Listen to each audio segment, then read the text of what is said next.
देखिए, इस वक्त की सबसे बड़ी खबर बिहार की राजधानी पटना से निकलकर सामने आ रही है। गोपाल खेमका हत्याकांड में पुलिस को सबसे बड़ी कामयाबी मिली है। देखिए, एसटीएफ की लगभग 3 घंटे ये ऑपरेशन चली और उसके बाद पुलिस को बड़ी कामयाबी। देखिए, उमेश यादव नाम का शूटर जिस तरीके से गिरफ्तारी होती है और उसके बाद कहा जा रहा है कि बिहार पुलिस को बड़ी कामयाबी मिली है। देखिए, इस पूरे प्रकरण पर जो है पुलिस के ऊपर बड़े सवाल उठ रहे थे और कहा जा रहा था कि देखिए, पटना से बड़े कारोबारी को जिस तरह से गोली मारी गई, हत्या कर दी गई। हालांकि उमेश यादव की अब जो है जिस तरह से गिरफ्तारी हुई, इस पूरे प्रकरण में देखिए क्या कुछ खेल हुआ है, कौन कौन लोग शामिल है, इस पूरी घटना का पूरा वृतांत हम आपको बताएंगे, पूरी खबर बताएंगे।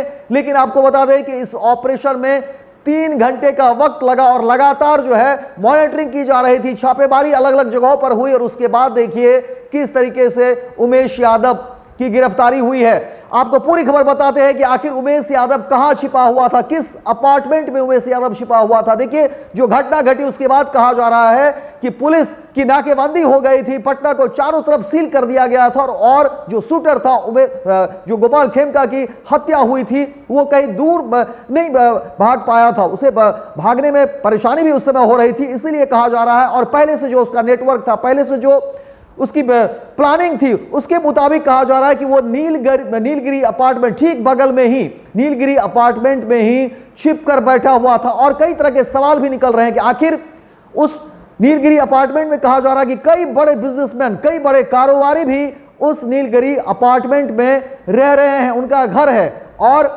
अगर उसी अपार्टमेंट में, उसी सोसाइटी में समझिए कि उमेश यादव जो शूटर है वो भी छिपा हुआ था, तो समझिए कि कितनी बड़ी और घटना हो सकती थी। इस बात की भी जांच, इस बात की भी पुष्टि जो है पुलिस और एसटीएफ की टीम कर रही है कि आखिर और क्या कुछ मंसूबे थे उमेश यादव के, क्या कुछ प्लानिंग रही और इस पूरे खेल में देखिए मास्टरमाइंड कौन है, कितने पैसे उमेश यादव को दिए गए थे, वो तमाम बातों का जो है हम चिट्ठा जो है खोलेंगे, तमाम जो खुलासा है उस पर जो है हमारी नजर है और पूरी खबर हम आपको बताते हैं कि क्या कुछ हुआ है, कौन मास्टरमाइंड है, कितने पैसे उमेश यादव को दिए हैं। देखिए, जो खबरें निकलकर सामने आ रही है उसके बाद कहा जा रहा है कि एसटीएफ की संयुक्त कार्रवाई में, पटना पुलिस और एसटीएफ की संयुक्त कार्रवाई में मुख्य जो शूटर है उमेश यादव, उसे गिरफ्तार कर लिया गया और आरोपी की गिरफ्तारी माल सलामी थाना क्षेत्र से की गई है, जो कि पटना सिटी का ही रहने वाला है। देखिए, उमेश ने गोपाल खेमका की हत्या के लिए कहा जा रहा है कि 1 लाख रुपए की सुपारी ली थी। पुलिस पूछताछ में उमेश ने स्वीकार किया कि उसने सुपारी लेकर इस पूरी वारदात को अंजाम दिया है। उसकी निशानदेही पर देखिए गंगा किनारे से हत्या में इस्तेमाल किया गया हथियार भी बरामद कर लिया गया है। यह भी बड़ी खबर आपको बता दें कि देखिए, गोपाल खेमका हत्याकांड में जिस हथियार का उपयोग किया गया था उस हथियार को भी पुलिस ने अब जो है जब्त कर लिया है।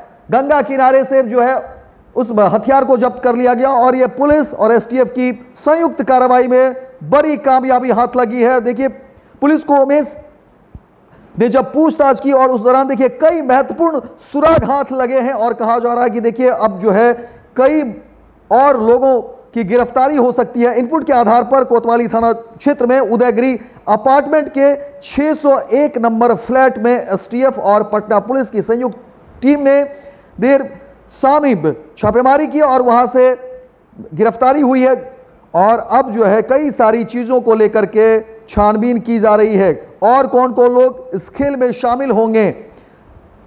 लेकिन सबसे बड़ी खबर आपको बता दें कि कहा जा रहा है कि इस खेल में देखिए कि क्या कुछ पहले से सुपारी दी गई थी। पूछताछ में यह भी चौंकाने वाला खुलासा हुआ है कि कुल 10 लाख रुपए की सुपारी एक अन्य अपराधी को दी गई थी, जिसने आगे उमेश यादव को 1 लाख रुपए में हत्या करने का काम सौंपा। इस बड़े गैंग की परतें अब धीरे धीरे खुल रही है। फिलहाल पुलिस ने 3 लोगों को हिरासत में लिया है, लेकिन कहा जा रहा है कि देखिए मास्टरमाइंड कौन है, क्योंकि गोपाल खेमका के बेटे की भी हत्या हुई थी और वहां से भी तार जो है जुड़ते हुए दिख रहे हैं और कहा जा रहा है कि मामला तलाशने की कोशिश की जा रही है कि आखिर कौन से मामले थे, आखिर कौन सी ऐसी वजह थी जिसको लेकर के इतनी बड़ी घटना की जो है प्लानिंग की गई है। पूछताछ की जा रही है। वहीं पुलिस अन्य आरोपियों की तलाश में ताबड़तोड़ छापेमारी कर रही है। पुलिस ने कहा कि किसी को नहीं बख्शा जाएगा। सदर एसपी ने पटना घटना की पुष्टि करते हुए कहा कि इस मामले में शामिल किसी भी व्यक्ति को छोड़ा नहीं जाएगा। यह सुनिश्चित हत्या है और पुलिस सभी साक्ष्यों को जोड़कर जल्द ही पूरे नेटवर्क का जो है पर्दाफाश करेगी। आपको बता दें कि पटना के बड़े कारोबारी गोपाल खेमका की हत्या करने वाले शूटर को पटना पुलिस ने गिरफ्तार कर लिया और हत्या करने वाला आरोपी पटना सिटी का रहने वाला है, जिसका नाम उमेश यादव है। उनकी गिरफ्तारी माल सलामी थाना क्षेत्र से हुई। गंगा किनारे से हथियार बरामद किया गया और शूटर उमेश ने 1 लाख रुपये में सुपारी ली थी, जिसके बाद उसने इस वारदात को अंजाम दिया। उमेश की निशानदेही पर कोतवाली थाना के पास उदयगिरी अपार्टमेंट से में एसटीएफ और पटना पुलिस ने सोमवार की देर शाम छापेमारी की, जहां से एक व्यक्ति को हिरासत में लिया गया। और फिलहाल देखिए उदयगिरी अपार्टमेंट के 601 नंबर कमरे के फ्लैट को जो है तलाशी ली जा रही है और यह बात निकलकर सामने आई कि 10 लाख रुपए में किसी दूसरे अपराधी ने सुपारी ली थी, जिसकी गिरफ्तारी के लिए ताबड़तोड़ छापेमारी की जा रही है और अब 3 लोगों को हिरासत में लिया गया है। फिलहाल पटना पुलिस आगे की कार्रवाई में जुटी हुई है। लेकिन सबसे बड़ी खबर कि देखिए इस पूरे मामले में पुलिस के ऊपर दबिश थी, पुलिस के ऊपर जो एक चैलेंज भी था कि आखिर क्या कुछ हो रहा है। पुलिस मुखदर्शक की भूमिका में है, लेकिन अब पुलिस को बड़ी कामयाबी हाथ लगी और कहा जा रहा है कि अब उमेश के बहाने, शूटर उमेश के बहाने जो है अब जो मास्टर माइंड है उसके भी जो है कॉलर तक पुलिस के हाथ पहुंचेंगे और बहुत जल्द पूरी खबर पर जो है उसका पटाक्षेप होगा, पर्दाफाश होगा। वर्ल्ड क्लास सर्जरी सेवाओं के लिए नेताजी सुभाष मेडिकल कॉलेज एवं हॉस्पिटल में न्यूरोलॉजी, आधुनिक माइक्रोस्कोप से विभिन्न तरह के ब्रेन एवं स्पाइन की सर्जरी, यूरोलॉजी, लेजर और लैप्रोस्कोपी जैसे अत्याधुनिक इक्विपमेंट से यूरोलॉजी से संबंधित सभी प्रकार के उपचार, प्लास्टिक सर्जरी, कोई कठिन घाव या विकृति, facial, nose job, laser surgery एवं सभी तरह की cosmetic surgeries. NSMCH, Amhara, Bihta, Patna.